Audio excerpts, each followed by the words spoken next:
Country versus Metal podcast with the West Texas Exiles. Yeah, man. What's going on, Patrick? How are you? I'm doing well. Right, man.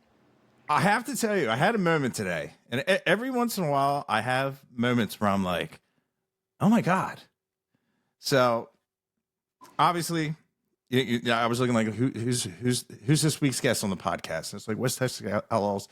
I remember the song "Bad Luck." I remember loving that song. Hell yeah! And then I listened to one of your newer songs, and I was like, that sounds like the guy from the Dirty River Boys. Yeah, man. I think somebody might have said something in passing or something, but I was like, oh my God. Yeah. And then like, because I remember the first time I heard that, I was like, I want to get like soccer hooligan wasted. Like it was just like, it was incredible. Like the sound and like how cool it was. But also, while I was listening to the West Texas Exiles, I was like, man, this is a really good song too. And then I was like, let's see if they have the YouTube. And they do. I jump on the YouTube and I'm like, oh, wow. Because I've been doing this and I've been finding like I really, really love like a lot of elements of country that I never thought I loved, like the steel guitar and everything. Man. And I never bonded with the mandolin. And I was like, dude, they've had a mandolin the entire time. Yeah. But they play like always like the mandolin players. Like if you're out there, no offense, but the tremolo picking, it's never precise. It's you know what I mean? The Italian trills and all that, man. Yeah, I hear that. And like it's just like I'm a fan of like Rammstein. It's like mechanical, on point. But you guys, because like, and I don't even notice. I'm like, what is that chimey like cool guitar? And I'm like, dude, it's the mandolin. I finally found a band. Welcome to the mandolin world, man. I might be warming up. You guys might be right on, man. The end game. Yeah, good. I appreciate that, man. I wasn't, in a similar way. I grew up on 90s country, but that was its own thing. The mandolin never really crossed my mind, and honestly, until like I don't know, some of that Celtic punk stuff, man. That's that, and then kind of going into some bluegrass. But either way, man, welcome. Yeah, it's pretty cool because I was just like, you know what I mean? Because for the longest time, I really disliked pedal steel, and like I would see a guy like put it out, and I'm like, well, I'm leaving. I always felt like it washed out cymbals. It was just like we're putting it there because that's the formula. That's what sells. Yeah, and then man. To actually hear it, and then like to actually, I'm like, dude, this is the mandolin I'm enjoying. This is pedal steel and mandolin. You're coming around to the country, man, the country world. Yeah, and it's crazy. Like I always had like, do you guys consider yourself country?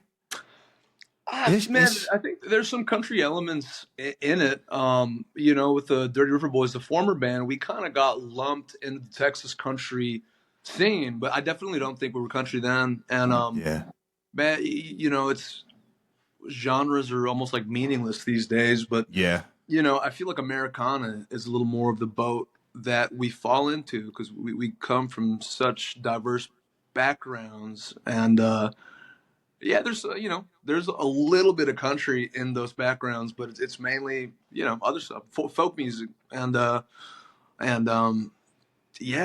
just rock and roll. Yeah. But that being said, we've played with a lot of country folks, and we're lucky in the sense that we kind of get to have that loyal crowd. There's no loyalty like Texas country fans, like country fans. So we're lucky in that capacity.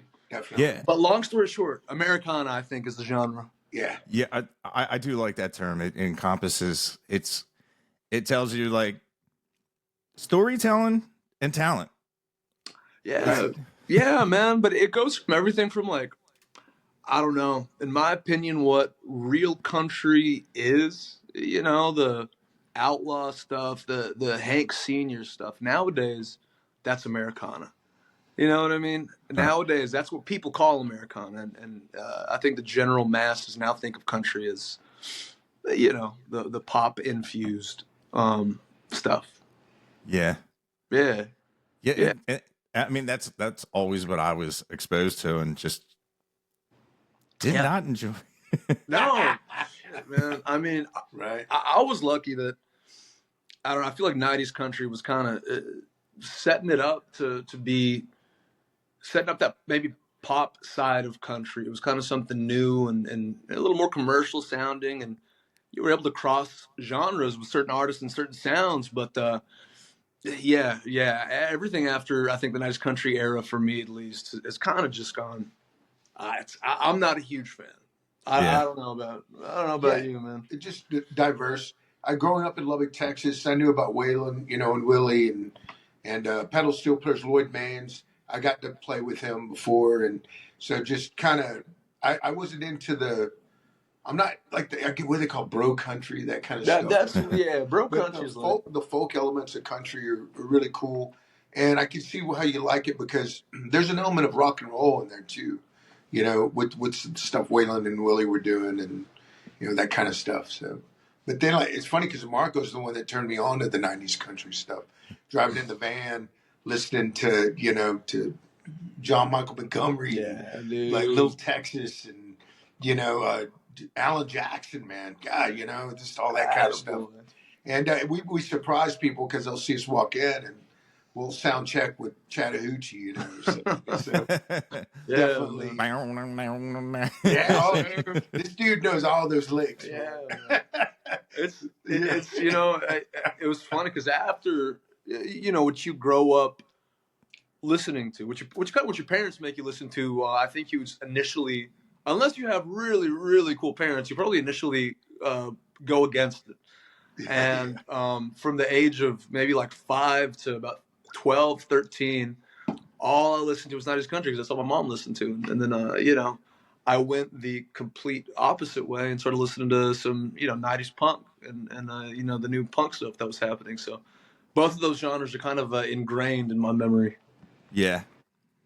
But definitely the Exiles, the West Texas Exiles, they're still, dude, that's on Bad Luck. I was just listening to it. I'm like, dude, how is Quentin Tarantino never picked this up? Like, if he started doing movies again, it's perfect for that.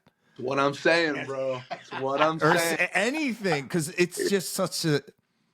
I love it, man. Because you just see a movie form in your, and it's a different movie every time you listen to that song. Yeah, man. It was kind of, that song kind of came to, I don't know. I kind of I wanted that. I wanted that to happen. Yeah, that was the funnest part, watching him write it, and how it developed. Just writing a song about bad luck, and just how it just came about was just really cool. So, definitely, man. But yeah, Quentin was in mine on that. That kind of gothic vibe, and that Halloween vibe, Yeah, definitely. If there was ever like a metalhead that was like, how can you get me in the country? The boom. That right there is perfect. Well, that's high praise. That's high praise, man. I appreciate that, Patrick. Hell yeah. And that's what this is about. Like, you're like a metalhead, right? But you like some country. Is that what the premise is with this podcast? I like the podcast just kind of came to life on its own. But like, I grew up with it. The only country I was ever exposed to was like Achy Breaky Heart, and then it was just like Friends in Low Places. That's a Low Places. Yeah. Type deal. Yeah, and then God, I remember, what was it, Kenny Chesney, like my tractor's sexy, and it was like she came up with a basket of fried chicken and blah blah blah. I'm just like, come on, man. It's just that kind of music's just pandering, Yeah, there's a formula. There's a formula. Yeah, like don't. I do love Joe Diffie's John Deere Green though, and I avoided that song for so long. Yeah. But I just there was a video of Giovanni from Yeah. and he was like, they were like guilty pleasure song, and he's like John Deere Green, Joe Diffie, and I was like, all right, Yeah. that's my sign. Gotta If get Gio it. says it's good, and then I was like, next thing you know, like I was like, oh, I'm gonna be singing this in my sleep. Yeah, dude. I mean, you know, a lot of those songs they're almost built in a lab, and they're you know, they're built to kind of just get ingrained in your brain, and Yeah. what you And do with that is you know. yeah, and as a songwriter, isn't that especially if like you need a hit, you Yeah. know what I mean? Like you need to convince your wife, your girlfriend that like we're gonna be fine, financially everything's fine, and you're like, Yeah. I know if I just did this, Yeah. I'd pop off. But Yeah. you know, I but think I want to do that. Trust me, man. If the devil's listening, man, I'll sell my soul. No, I'm kidding. I'm kidding, man. I tell you Yeah. what, there's a lot of crossroads down in Texas because there's people with Yeah. massive talent, and I tell you what, you guys are almost like a super group in yourselves because like it seems like everybody in the band sings, Yeah. and you have harmonies like the Wilder Blue and Shane Smith and the Saints, but Oh, yeah. but what's great is like you don't sound like any of them. It's like you definitely can be like, oh man, it's great harmonies. You can be like, that's West Texas Exiles. You definitely have a different feel to it, and that's what I love about the whole scene down there. Yeah, man. That's kind of that's a beauty about I think there are a lot of positives and negatives about the Texas scene. I would say, and that's definitely I think a positive. The boxes are a little bigger as opposed to pigeonholes. They're boxes. You can do a lot more and you can fit a lot more.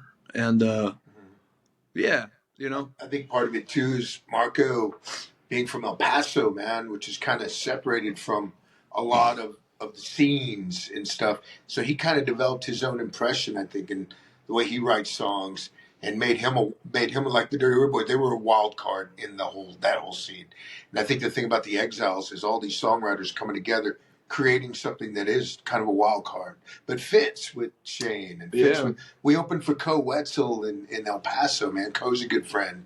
So it's really cool that we can touch on those different kind of genres for sure. Yeah, but I mean, then ask us to open for ZZ Top or something, like we can. I think, yeah, I appreciate that acknowledging that we don't quite fit into that box, man. Because that's for better or worse, that's who we are, and that's what we're gonna be. Yeah, and I think that's the thing is to be able to fit in the different genres, to be able to be exposed to different kinds of people and people who listen to music is what makes the West Texas Exiles a very unique experience. And we're just beginning, it's just starting to sprout. So very cool. Yeah, you guys have an album coming out this year? We do. We have.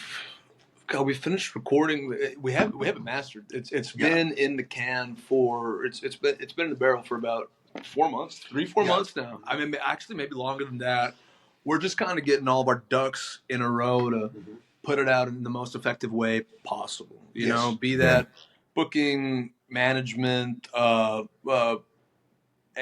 anything. We're seeing. We're seeing what we can do before we put that thing out there. But yeah, it's done. It's done. Yeah. We're super proud of it. Yeah. I'm already to the point to where I'm tired of it and I want to record the next one. Yeah. We actually have probably 2 more records that we're already working on. We have access to a studio 601. Eric, our bass player, has, so that's the HQ for us. So we're definitely always working, and recording live music, live stuff, all kinds of things, covers, so lots of fun, man. Yeah. What's your guys' like favorite cover to play? Like, do you keep the covers? Like, if you have a crowd that's just kind of like, oh, blah blah blah blah, and you're like, dude, we got to shine them on. Do you have like a song? Yeah, man. We have a bunch. Yeah. We had this residency at the Continental Club on South Congress here in Austin, just a legendary venue. But we started it at the last, actually, November before this past November. So over a year ago, we had the midnight slot for about 4 hours. So there were some nights where people were super into it. Then there were some nights when people were just like, all right. So yeah, I don't know, man. It's Honky Tonk Women, the Rolling Stones are one of my favorite bands of all time. That's something we'll bust out, dude. Oh, yeah, man. Definitely. The Pogues, like we'll go to the Pogues. Yeah. If I Should Fall from Grace. Yeah. If I Should Fall from Grace. We're getting Eddie Rabbit, bro. Yeah, some of that 80s country, dude. And then, we bust out our 90s country with some Hal Ketchum, Small Town Saturday Night. And those some 90s punk, man. Ruby Soho by Rancid. Yeah. We'll throw some Rancid out, man. Yeah. It's all over the place. There's Wow, I never thought of that. I didn't really either. I don't think we have one, but we have many. Yeah, totally. Yeah.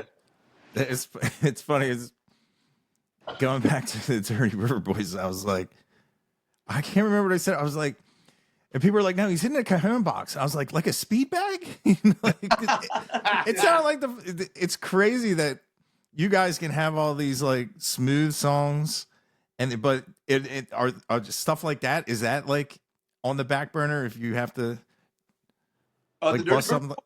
Yeah, that's done. All the time, effort, and blood, sweat, and tears is full-time Exile now. Yeah. Yeah. It's cool though. Dude, yeah. It's really cool to hear that and then that, but it still has elements. Like you can still hear, and what I love about it, it's all like. And do you guys like really like the analog approach of keeping everything? Man, a lot of times we cut pretty analog. So our bass player Eric Harrison has a studio in South Austin that we get to rehearse at, record at, and he keeps it pretty analog. He keeps it pretty for the most. I mean, then we throw it into Pro Tools, and it's a mix, man. I wish I knew more about the process, but I trust him to make it sound good, and he does. Yeah. He does. Well, Marco's real good about having the ear and the vision with it too. So he's in the room listening to the mixes and stuff.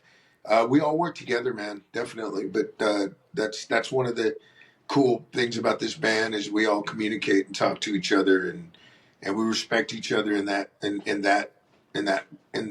light, which is in all lights. But yeah, totally, man. It's been the most grooviest and copacetic studio work I've ever done with these guys. Definitely, man. Yeah. Marco's been great about, speaking of heavy music, I come from a heavier genre of music too, and learning to play this style, from the R&B to the folk and country. But Marco's totally been so great about helping me with the dynamics of the music and the movement of playing with a songwriter and from the drums aspect and the rhythm aspect. So So there's so many singers in the band, is there like a front man? Is that? I don't think so, man. I think I probably talk too much on stage. So that maybe that for better or worse, I talk a little too much on stage, but there's no I don't think there's like a concerted effort idea on a front man. Sometimes Trinidad comes up and gets on the mic and says a few things, and he's way better at it than I am. So I think it's also just like I said, Daniel Davis, Colin Gilmore, and Marco are bringing songs, so everybody has their moments in that sense. And Eric is, once again, he'll pipe in. So we all kind of do our thing, but as far as a front man, probably not. But everybody has their moments, and that's what's cool about it. There's definitely benefits and definitely some I don't want to say negatives, but some obstacles with that kind of situation. Yeah. It's cool because coming from a background of listening to heavy music, there's normally only one singer, and I've come to really appreciate hearing different voices like Muscadine Bloodline and you guys and the Panhandlers and stuff like that. You get all kinds of variety is the spice of life, and it's really cool. It makes it exciting and different, Yeah. Yeah, it's enjoyable. It is, and it's fun to do on stage too, and it's a little less work. So. Yeah, Yeah, you save your voice. exactly. Somehow I still blow it out every night, but Oh, yeah. really? I think eventually we're gonna need like 2 hours, just to get it all out. Yeah, That's the one thing. Those like we were in Nashville doing these 20-minute showcases, and just like, no, man, we need to be able to everybody get it all out. Yeah. So the goal is to have those 2 hour shows where they go into full band, then they go in acoustic, and then they, and it's like spotlighting everybody. But man, that's what's a good thing. We have so many things to look forward to. So Yeah. definitely. That's like shows out here. Like I just did one like a couple weekends ago, and they want 4 hours. And no, who was that? That's like the standard out here is a 4 hour show. Where you at? I'm in Delaware. Oh, right on. Oh, man. wow. Very cool. Yeah. Are y'all snowed in? Yeah. I was gonna say like if this just ends, somebody hit the pole outside because it's all freezing out there. But that's making its way down to Texas here in a couple days. So. Oh, is it? Yeah, it's snowball snow. So it's if you're it's the fun stuff, and it's just easier just to push and just But yeah. Well, it was. I think the high yesterday was about 73. So. Yeah, and then like in 4 hours it went to 20 degrees down. Yeah, something like that. Nuts, man. Yeah. So we're like at what, 30 degrees now, 32, something like that. We're close, man. It actually feels like winter here. Yeah, that's our winter. Yeah, that's wild. That's like my parents were down there for that like deep freeze when people were like burning their trash for heat and yeah, man. Of course, I was in this house when that happened. Yeah, and we lost power for what was like almost 60 hours or something. Yeah, like that, it was right? like 3 days, 3 days. Yeah, and it was the best place to freeze. It was good people and we had gas, like a gas oven and gas running, which is good. Some people had electric, and it was rougher. Man. Rough. Yeah. They called it the snowpocalypse. Snowpocalypse 2021. It's 21, right? It was 21. Yeah, I think so. Yeah. My parents were down there in their RV. And my dad was probably walking around with like no shirt on, like, man, it's hot in here. And people are like coming up. People are coming up like, hey. And he's just like, well, it's cold. Leave us alone. Yeah, right. I was like, Dad, what do you think? Because my mom, that was COVID too. My mom had she had an implant or something in her, and that she was taking some drugs to keep her immune system down low. So my dad was like, anybody comes up on here, blah blah blah, and I'm like, and he was like, we can't leave. He like gave me like the combination to his safe. And he's like, the wheels in the safe, blah, blah, and he's like, what's that sound? I'm like, it's the car keys. Like, you're freaking out. I want to see what's on that wheel, old man. I mean, dude, it was, who's getting what? There was some crazy times back. It was a snowpocalypse, and then a pandemic. That was, It feels like everything since then. Time has kind of gone twice as fast. It feels. It felt so slow during, but now it's like, wow, that was that long ago. Yeah, that was 5 years ago now. Wow, coming up on 5. That's unreal. Crazy. That's unreal, man. Yeah, yes, sir.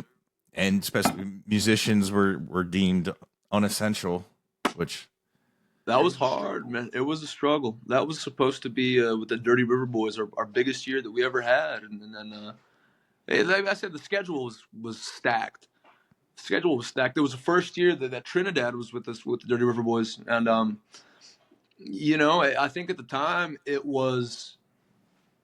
I think for the whole world, it was like, God, what's going to happen? The world's ending, and 4.5 years later, 5 years later, 6 years later now, it turns out that it was a damn good thing to happen. Yeah, because that's the thing. We were kind of locked up, and Marco was in his room writing songs, and some of those songs are on that EP and will be on the record. So he had time to write all these ideas and mess with all these ideas and record. So and we kind of, midnight martinis, and Oh my God, we actually had a good COVID in a sense. Yeah. My wife worked from home. It's like, it was copacetic in a lot of ways, and a brotherhood was established. Yeah, man. And that kind of thing. So it was kind of the birth of the Exiles in a lot of ways. It really was. Yeah, we met Daniel not long after that, so it was right there, and that's kind of what started it all. Yeah, man. Yeah, gave you some time to hone in on your skills and songwriting. Totally. Yeah, man. Yeah, songwriting, some guitar playing, honing on my drinking skills too. Actively trying to hone out of right now. Oh yeah, we're doing good. Take care of ourselves. Yeah, man. What you guys are quitting drinking, or? I am for a little while. You know what, I think it's more just like taking a break, man. Moderation. That kind of thing. It's a lifestyle. We do this thing, and so it's good to take care of ourselves. We got a big year coming too, so it's not. We're not quitters, but we'll take care. Yeah, yeah. But it's kind of nice though, man. Yeah. Yeah, I think it's for a lot. I mean, for me at least, I got to put. The New Year, it's just another day. It's just another calendar. But I've kind of been using it just to a mental reset. Just kind of take inventory and totally. Try and just reassess relationships with certain vices and certain everything. Yeah. So that's definitely what I'm trying to do. Yeah. This month, the past couple of months have been active for the first time in a long time, and it feels good, So it's just trying to stay feeling good. Yeah, yeah. Oh, that's a good goal. Yeah. And like as a band, do you guys sit down and just say, "Hey, 2025, like this is what we're doing"? Like, I think we've tried. I think when we started the band, we kind of had like let's sit down, write down our visions, like. It's the first time that I've been in. It's for all intents and purposes, the second band that I've been in. Yeah. But it's the first band that it's like, oh shit, we're taking it seriously. Like we're setting goals. We all have different strengths that we all kind of hopefully. I feel like I'm the weakest link, but that we all kind of use to our advantage. But. Now this year, I think it's all about just growth. For I think all last year we kind of felt like we were maybe on the cusp of something, and if everything plays out the way I'm hoping it does, it'll be a good springboard for a long career, which is I think all we want. Yes, totally. Yeah. I think it's just part of like you said, the strengths that you have and how you work together and communication. I've been in so many bands where the communication wasn't there, and just the hang too, and just how we get along, and setting goals is a great thing, and I mean, talking daily, texting daily, it's like just what we need to do and how we need to do it and that kind of thing, definitely. Yeah. I think we're having a meeting not long after this, so yeah. Shit, we are, aren't we? Yeah, we'll figure it out. Yeah. Oh yeah. Oh dang. Okay. But it's definitely we're handling the business of it a lot better than I think I've ever done before, and that's a great thing, man, because we're putting time in it, and you do get what you give, and when you have something really great, you want people to hear it, so you got to do it right, man. There's a million bands out there, and the social media is just so many bands could do it, and so it's like. We want to make it a unique experience and do it proper. Sure. Yeah. Especially with these guys' songs, man. They need to be heard. Yeah. That's the key. Yeah. And like a lot of like videos, the first videos from artists I've been seeing for 2025 is they're like, we're stepping back from social media. Like, they're just like, we're done trying to go viral. We're done. There's no like connection with the fans, and they're just like, there's no use for us to do this anymore. And it's like I know what they're saying, but at the same time, like I like feel bad because I'm like, oh man, I watch and love your videos. Yeah, man. I mean, one of the guys that I take social media is I hate it. I used to love it, but one of the guys that take a big, I don't know if you listen to American Aquarium, BJ Barham. Was that, I didn't want to say his name, but Yeah, yeah. no, but dude, the way he handles it all. It looks, feels seamless. You know, he posts every day, and it's always engaging. And he's, Yeah. you know, he's a wordsmith, so you know he definitely doesn't have the too long don't read thing at the bottom. It's like I want to hear what you're writing in your caption, but it's even with the small amount that Daniel, it's mainly Daniel, the keyboard player in our band. He's a graphic designer, and he does a lot of the social media stuff. And I post, and we try to make it a group effort in that capacity. But it gets so daunting, and it gets so tiring. I say that, and now I'm thinking of all the goofy shit that we post when we're together that I love. It's fickle, man. It's a fickle. Yeah. It's a funny thing. It's a funny thing. I'm just kind of getting to the age to where I've been getting to the age where I start saying I'm getting to the age, but I'm getting to the age where just like shoot, man. It's social media kind of feels, I don't know. It starts to feel disingenuous when you have to keep feeding the algorithm, you know. And I never want to sound like that musician that's ungrateful or doesn't want to work in that capacity. But I think that's just like you mentioned. There are a lot of people kind of saying I'm taking a step back. I think a lot of people are feeling that way. Yeah, yeah. I mean, and I get it. Like it should be like your art, your music. It's good. Like that should be enough. But I understand. It's funny you said because when I saw him, I was like, oh man, because he finally joined TikTok, and I was like. This is gonna be great. Yeah, because I think that song "Crier" was like one of the best songs of the year. Dude, that I want to say that song was in my top like my most listened to on Spotify. Yeah, Nice. With that bass line coming out, and like golden.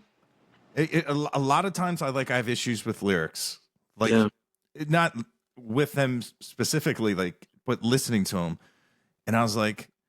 I mean, the first time I heard it, I'm like, man, that's just like right up my alley, you know. And then like I listened to the lyrics, I'm like, oh wow, this is a great song. The lyrics and just the way it is, and I'm just like I posted it a couple times, and I was like, man, come on, pick this up, you know, because like he joined.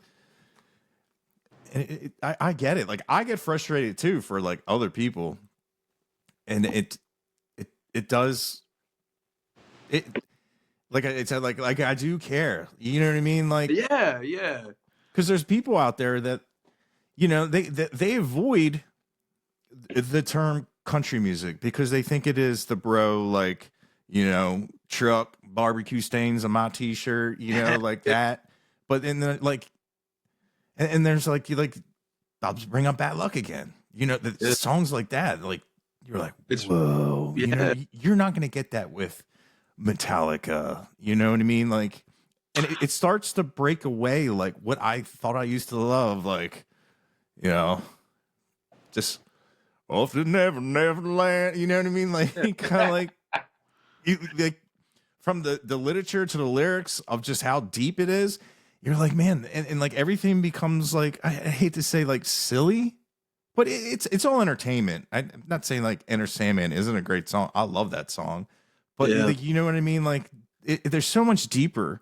And like, I always love like reading like Bukowski, like, you know, lonely drunkard poetry. And there's a lot of that in like the scene you're in. And like, you can get that. It's just like that type of poetry in motion. Yeah. I think early on, I think a lot of people, you know, people listen to music differently. There's, I think, by and large, like the masses, they're passive listeners. You know, they want to have a beat going on in the background. Yep. And then I think you dig further down the surface, you like people who know what kind of genres they like, and you get further down, like you get people who they listen to the music first. They listen to, like you said, like I like the space. I like this instrumentation. I like the intensity of the vocals. And I think that's one thing that I'm grateful for that I think 90s country showed me. And then kind of listening to like the political punk stuff. Like I really started at a younger age focusing on lyrics, and that kind of opened up like a whole. Bob Dylan, he's famously not a great singer. Yeah. Lyrically, I mean, there's a reason he's Bob Dylan, you know. But I hear that, man. I've been listening to this band. I've been hitting the gym again. I've been listening to this band, Scowl. I don't know if you're familiar with Scowl. No. They're like pretty hardcore punk, you know. It's just this awesome girl singer who like just growls, man. It's great. Wow. But dude, yeah, I'll send you some stuff, man, because you will like it. It's like exactly what I've been needing in my life. All right. The album's called How Flowers Grow. That's the one that I've been really listening to, and it's just yeah, it just kind of reminded me of like, nah, this album is now music first. This is the heavy, this is the intensity of the, you know, time changes and the double time and the breakdowns. I don't know. Yeah, I don't know. I just thought of that. But yeah, long story short, man, there are many ways to listen to music. Yeah, I'm still working on like now that I know some artists, like I was like Tanner Usry. I'm like, I got to listen to the lyrics. Nice, man. Yeah, good dude. Good, He's yeah. a good dude. Yeah. Yeah. You mentioned a lot of our contemporaries, man. Yep. A lot of folks that we've played with and know, but yeah, man. Definitely. I always challenge people who listen to, you know, listen to music differently to try and think of it in a different way, you know, because that's kind of what I think was the way I've tried to broaden my horizons, you know, like listen to music first. Don't be so hard up about are the lyrics deep and meaningful, Right. and it's like Right. that's not all there is, you know. Yeah. But yeah, preaching to the choir because I'm pretty sure we you know we Yeah, all totally. get that. That was like with me. It was always the music that engaged me first, and then the lyrics, and then catch what they're saying. It was just like, whoa, you know. But definitely, I hear what you're saying. Yeah, Sure. man. Yeah, and like I always tell this story, but like back with BJ, like I was like, man, this music's really good. And then like the same, I was talking to Cody Jinks about the song David.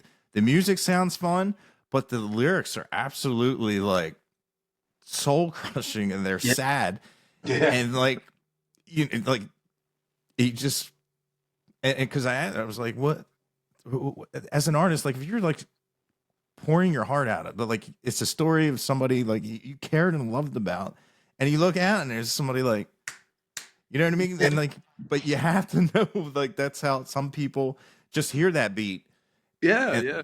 Well, I mean, to me that's magic for me. Like when you get to like write a song that you pour your heart and soul into, but people still be out there two-stepping or they'll be rocking along, you know.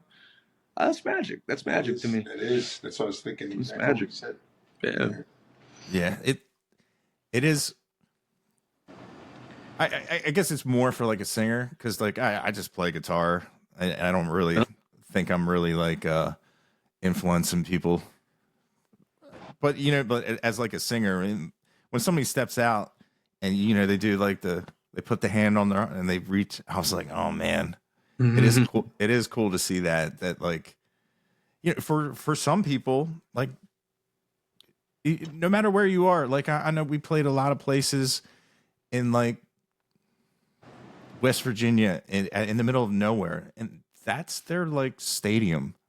Yeah, man. It's a really cool interaction of when you find these people, and like in that moment they like love you. It's cool. It's a connection. Yeah, it's addicting. Because it really is. I think it is an addiction. I think Trinidad and I are jonesing right now because we haven't been it's a slow time of year and we haven't as much as we would like to be. That's the hardest part of the holidays and stuff too, is just taking a break, slowing down. We're used to we're road dogs, man. Yeah. And like you talked about social media and backing off of that, Yeah, we want to play in front of people, man, and take it to the people, you know. So that's part of the focus of what we're doing with this record, and getting the proper representation lined up to get out there and bring our show, you know, because I don't think it disappoints, man. There's so many points with the songwriting that's happening and the playing and the visuals, you know. This guy gives it all, man. You know, we all give it all. Yeah. So really looking forward to 2025, and a lot of really cool things are already developing show wise. So, and hopefully we'll get up into the East. We want to get to the East too, man. Get out there for sure. Yeah, I tell you what, there's a crowd for it. I was kind of, you know, sometimes I get kind of selfish. I'm like, oh, what's his name's coming up here? I hung out with him in Texas. It'll be like a private show. No, there's a lot of people up here, and it's really cool that people, you know, like have been, because it's I always call it like I was calling like the Iron Curtain, or like something, like for some reason like Texas is like playing Texas Hold'em, not showing their hand of all the great artists and music, and it's just like that was my thing, because a lot of people are like, you know, like I got a lot of followers. Like I have my own music. Like I play guitar every once in a while. I'll do some guitar videos, but it's like, well, why don't you do this? I'm like, no, like the idea or the goal is to get it out, because like I said, there's people definitely missing out, because when they think country, they think that plastic, sterile, like, you know, the same song over and over. And like, I love music, and I was like, man, I just sat down. I was like, you know what? As soon as I found Texas country, and when I say that, I mean like everybody, like the guys in Arkansas and Oklahoma, and like Red Dirt, and, you know, like hearing like Cody Canada and The Departed, I was like, dude, I have been missing out on great tunes, and yeah, it feels, that's the thing. You know, it feels like within the last 10 years, I want to say, like I don't know,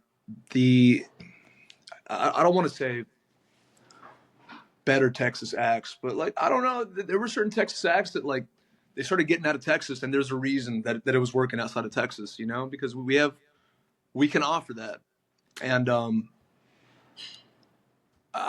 yeah, no, I don't want to seem like a music snob or anything, but there's a lot of good stuff and there's a lot of mediocre stuff in Texas, you know? Yeah. And it was the coolest thing to see, you know, my boy Shane Smith go out there. Like right now, Flatland Cavalry, there's a reason they're at the top of the world right now.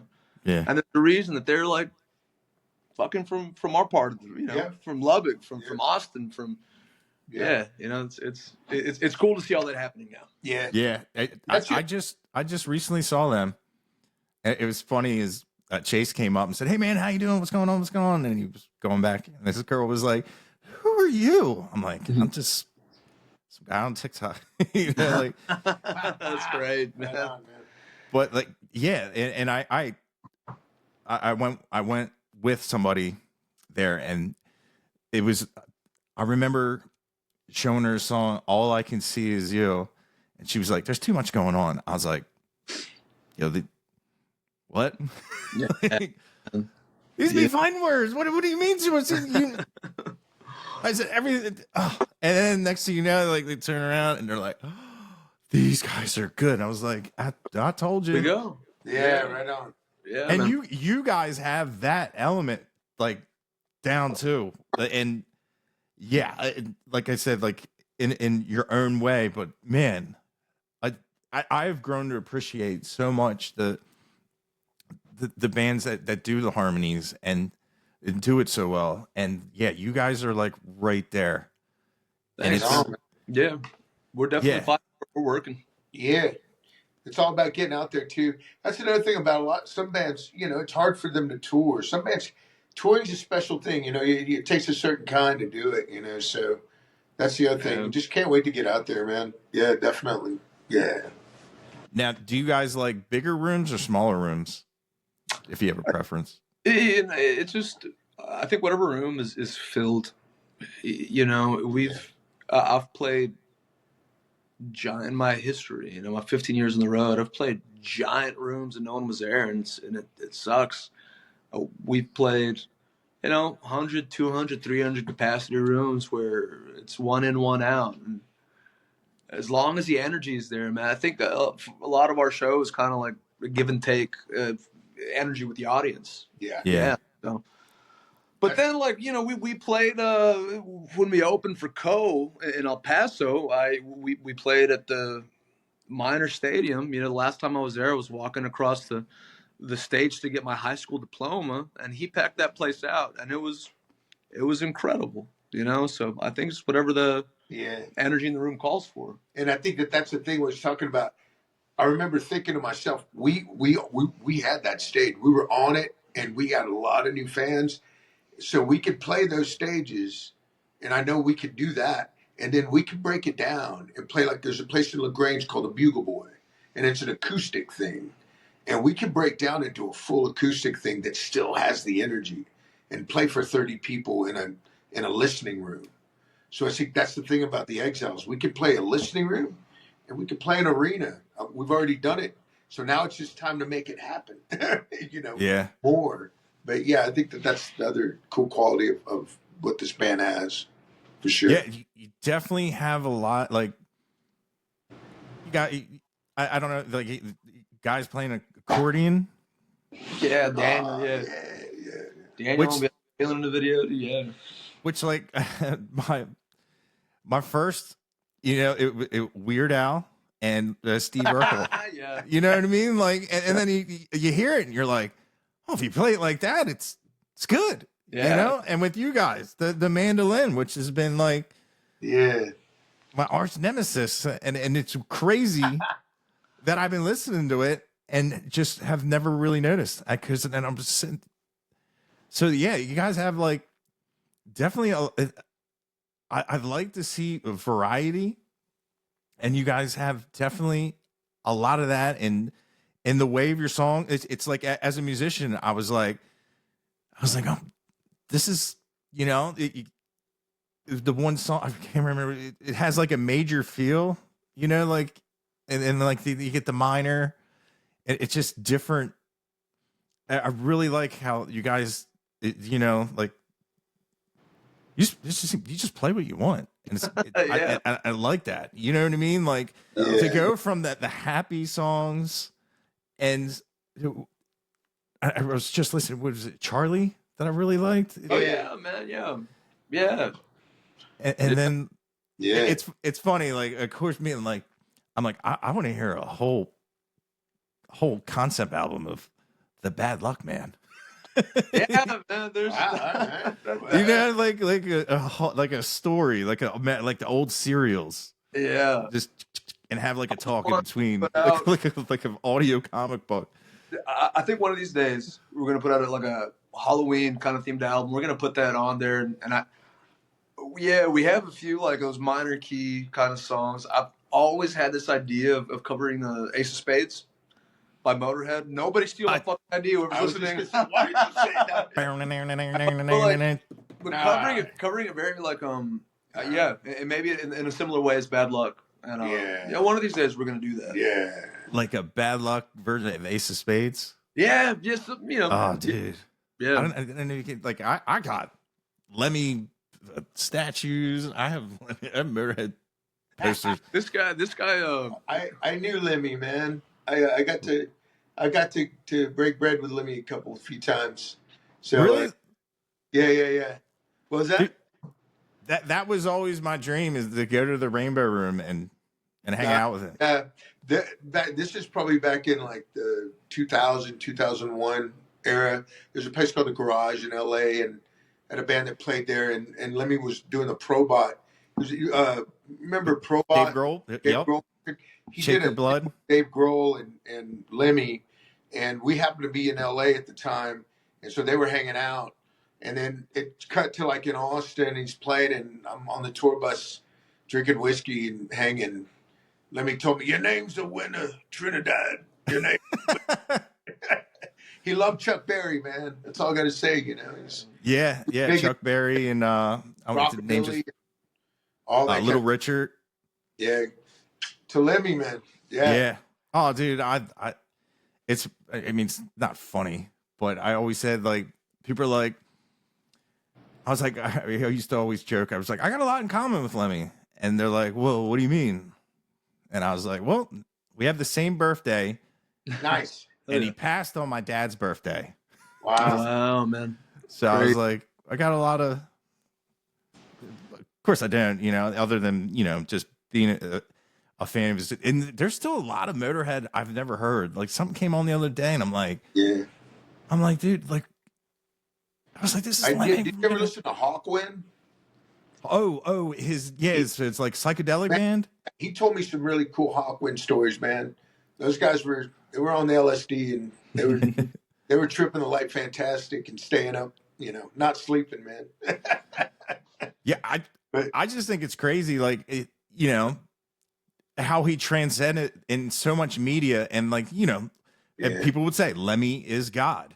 Yeah. And he was always super famous, and like, and then come to find out when he came out and he said, I made more money writing for Ozzy Osbourne than I did my entire career. I'm coming home. He wrote that.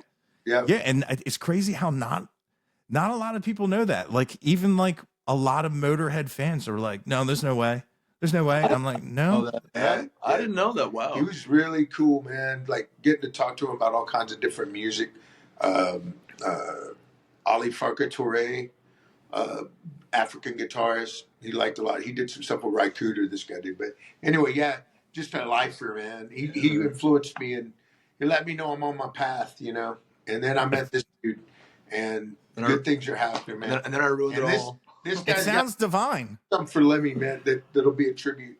We're gonna get that out, dude. One of these days, dude. Yeah, that's a great concept. No one's definitely done it. You probably shouldn't have said anything. Yeah, leave that out, man. Leave that a little bit. TM. For you, security. Yeah, we got the CC. We got the copyright. We got the trademark. This is the digital copyright. Right here. Yeah, there it is. It's in the ether now, in perpetuity forever. Yeah, it's like remember the old poor man's copyright where you send your own cassette to yourself. Yep. Wow. With that post date. Yep. Does that not work anymore? I think we did the whole album that way. Yeah, man. Yeah. We got fancy and used FedEx. Right. Man, that's crazy. Yeah. Some people would say, like, you spoke with God. Yeah, man. That had drank the whiskey with him, man. So late. You have a story that, like, everybody that has that story, nobody knew was going to have that story, and that's crazy, man. That's crazy. You're from Delaware. There's a band called Clutch. Are you familiar with Clutch? Oh yeah, 100011. Yeah, Gravel Pit. Yeah, two and they're friends of mine. Those guys are old friends. They're from Delaware. They really dig. Neil, the singer, really digs what we're doing too. He likes the Exiles stuff. Yeah. He told me so. It's really cool, man. Just to be able to. Music is music. It's magic. Yeah. This guy's a legend. That's what it is. You're a legend too, man. This guy's got stories. There's a lot. Colin Gilmore, man. I mean, just we all have stories, you know, and that's why we're procuring this to take care of it and make sure it get out right. This isn't a game, man. Just like this ain't no game, dude. Yeah. We want to do this. This is our life, Yeah. This is what we've been doing, and we're not going to stop. So it's like just taking care of it. Yes, sir. Yeah. That's cool to hear because, like, you can't put that spirit in somebody. I mean, you can sit them down and motivate them for like that night. Yeah. But you know what I mean? Like, to have it for a lifetime, that's one of the challenges of when you're in a band. Sure. Like, do you want to do it? Do you? You know what I mean? Like your journey, you figure out along the way, and I know so many, they wind up getting jobs, getting families, and how that works. like Marco, even more than me, he started at 19, man, and he was gone at 19, you know, all through it, you know, and I didn't get to do that, you know, and that it took me a little bit longer to get going, but you know, you find out along the way if you can do this or not. You know, the truth comes out, but it's like that Black Sabbath. We sold our souls for rock and roll, man. You know, Yeah. I'm all in, dude. Yeah, like you have to do it. Yeah, To be at peace with There's no yourself. yeah. There is no choice. There's no choice. Yeah, yeah. Yeah. Man. Very cool, man. Yeah, we're coming up on an hour, Right on, man. so I don't want to like hold you guys up if you. Oh, it's all good. I believe we have a meeting here. We have a band meeting here in a little while. Speaking of business, Yeah. it's our first one of the year, man. We got to talk about our plan, the plan. Yeah. So, but man, it's been great to talk to you, brother. Yeah. Hell yeah. You're gonna keep in touch with us, right? 'Cause Yeah, we're yeah, coming definitely. quick. You're ever down in Texas, you know? Yeah, Yeah. and I definitely have to make sure people are bad luck again. Man. Yeah. And the I'm terrible with the moon. Oh, New Moon Foe. Yeah. New Moon That's Foe. a really catchy tune, man. Yeah, Yeah. man. Daniel's a monster, dude. He rides Yeah. great. He has that perfect pitch, I think. Yeah. He came from the church, you know, so he learned a lot about those kind of things. I can't wait till you hear the record, man. Yeah. That's the whole thing. This record, so we're so proud of it, man. Yeah. Cry, dude. You know, it's like that, you know, so it's coming, man. It's coming soon. Definitely. Yeah, just waiting for that right time to drop it. Visit Yeah. when it comes out, you know, or something like that, for sure. Yeah. Do you have like an idea of when you know the right time is? Or is it just a feeling? We're just kind of waiting on some, maybe some calls. We're waiting on some emails to go through, and Yeah. hoping to, get our feet in the right door. And I think that should be happening. Hopefully in the next month, or a couple of weeks. Yeah. Okay, yeah. We can discuss some of that right now in this Yeah. meeting. Yeah. And if it comes down to it, we're just going to put it out ourselves. And I don't think this is a fall record. I think this is maybe a midsummer record. Yeah. It's Late a record. spring, Yeah. summer, something like that. Yeah. Definitely. But And in the meantime, we'll be getting the next one together. yeah. So once the chip falls, the ball will start rolling, and you're going to be seeing a lot of us. Definitely. Yeah. Nice. Yeah, man. We'll be hanging in Delaware, man. Yeah. Yeah. Delaware, Probably Philly. Or- It's very close. from Delaware, right? You're a What's hop, up? skip, you're a hop, skip, and a jump from everywhere on the East Coast, pretty much. Yeah. Right? Yeah, especially if I have to take a train. I'm like less Easy. than 2 hours from, Times Square and an hour from Baltimore. Rad, dude. The auto bar, man. What's that like, man? I Yeah. I flew to El Paso, but drove back, and it was a 9-hour drive to get from Texas to Texas. And yeah, that's it. It is funny talking to people from Texas when they're like, wait a minute, you drove to another state? And I'm like, in 10 minutes, I could drive through 2 states. I mean, they all meet up, but like Yeah. right over there is Maryland, right over there is, New Jersey, and then, Joey's- Pennsylvania. Yeah, I went up to this couple of weeks ago. Well, at the end of October, I flew into Boston and drove through New Hampshire, man, just kind of get some nature. Actually understand what fall is, because Ah, we don't get that down here, man. Oh, man. Yeah. I played a show. I don't know if it was New Hampshire or Maine. Maybe it was Maine.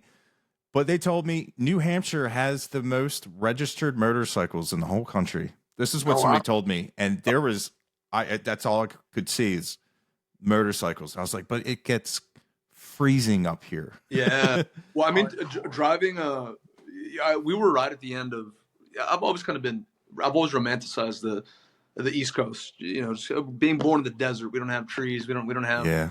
We're in the desert. But driving around that area right at the end of like the peak of the foliage, I could see. Oh, I the could orange. see why all the motorcycles are there. Yeah, it's the older you get, the more you appreciate the my buddy was the orange of the fall. Yeah, Of- yeah. It's pretty magic, man. It's pretty magic out there. Yeah, and like some of the cherry blossom trees, like if you go to DC, they're everywhere. I've always wanted to see that too. Yeah, I never have. I've seen pictures, but Definitely. ASAP. Yeah. Right on, man. Right on. Well, thanks for having us, man. Yeah, Patrick. Thanks for having us, man. Thanks for coming on, man. I really enjoyed talking to you guys, and I'm really excited for the record to come out. Yeah, totally, man. As soon as we get a confirmation on when it's going to come out, man, I'll shoot you a link. You know. All right. Cool. Yeah. Hey, thanks for the support, man. We appreciate you. We need you, brother. Yeah. So we appreciate you, man. Yeah. Totally. Thank you. I love doing it. It's fulfilling to me, and I know there's a lot of people that find artists like you, and like that's like one of the hardest things when you do like get pigeonholed and not liking the radio and everything, and to find like, man, there's still great music out there, because it's hard now, like especially when they're putting out 100,000 songs a day, and it's just like, where do you find it? And you got to sift through the noise. Yeah, it's been cool to be an outlet, especially it's crazy how like geographic it is, that I've really stuck with the whole thing, but like I can't help if you guys are doing it right. You know what I mean? I know, brother. Yeah. Something in that water, something in that West Texas water. There is. Water, yes, man. sir. There is. What is that? NZT from Limitless. Yep. Hell But yeah. yeah, man, it was cool talking to you. I appreciate it. Yeah, thanks so much for having us, Patrick. Yeah, we'll see you down the road, brother. Yep, dude. I hope to see you guys live one day. That's definitely right on. Definitely on the bucket list. We're we're making it a point to. I'm gonna make it a point to get out y'all's way. For sure. I love that part of the country. Yeah. And I'm gonna try to get to Texas a lot more than once a year now. Yeah, man, definitely. So hey, keep an eye on our dates too. If you're ever around when we're gonna play, man, come see us. Feel free to shoot me a message. We'll get you on the list. Yeah, for sure. all right, cool. Be cool to kick back with you, brother. Yeah.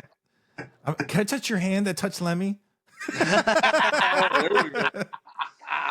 I'll tell you some stories, bro. Yeah. I'll pull up to listen to them like I'm at a bonfire. Believe me. Man, very cool. But, all right, guys. Hey, thank you. Yep, I'll see you. Have a good band meeting. Cheers. Stay warm. Yeah. You too.